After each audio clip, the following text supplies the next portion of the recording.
কি গো পান্তা বুড়ি? কে? আমি গো, শিঙি মাছ। তা তুমি কোথায় যাচ্ছ গো? কি বলবো আর দুঃখের কথা। এক চোর রোজ এসে আমার পান্তা ভাত খেয়ে নেয়। তাই যাচ্ছি রাজার কাছে নালিশ করতে। যাচ্ছ যাও, কিন্তু বাড়ি ফেরার সময় তোমার সঙ্গে আমায় নিয়ে যেও, তোমার ভালো হবে। আচ্ছা, তাই হবে বাছা। তারপর বুড়ি আবার পথ চলা শুরু করে।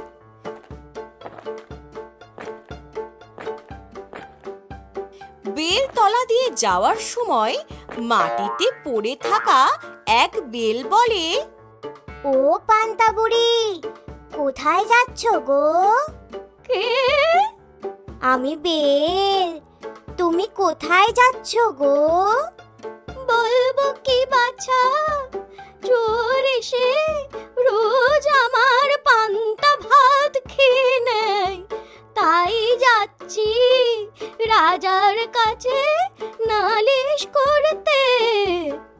যাচ্ছ যাও, কিন্তু বাড়ি ফেরার সময় তোমার সঙ্গে আমায় নিয়ে যেও, তোমার ভালো হবে।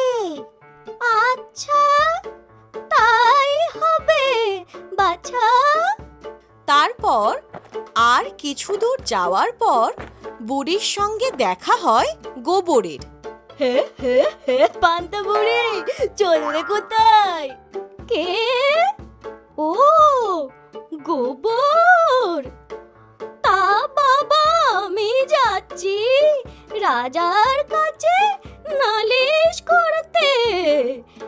এক চোর এসে রোজ আমার পান্তা ভাত খেয়ে নেয়। আচ্ছা, ঠিক আছে, কিন্তু বাড়ি যাওয়ার সময় আমাকে মনে করে নিয়ে যেও, তাতে তোমার ভালোই হবে গো। আচ্ছা, তাই হবে।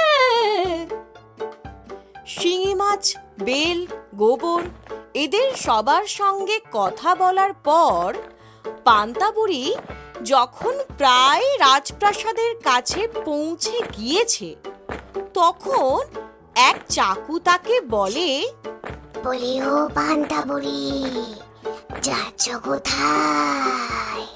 আবার কে ডাকে? আমি গো, চাকু। ও ও চাকু। তা বাবা, চোর এসে রোজ আমার পান্তা ভাত খেয়ে নেয়। তাই যাচ্ছি রাজার কাছে নালিশ করতে।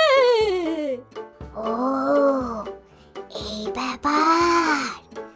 তা বাড়ি ফেরার সময় আমায় নিয়ে যেও, তোমার ভালো হবে গো বুড়িমা।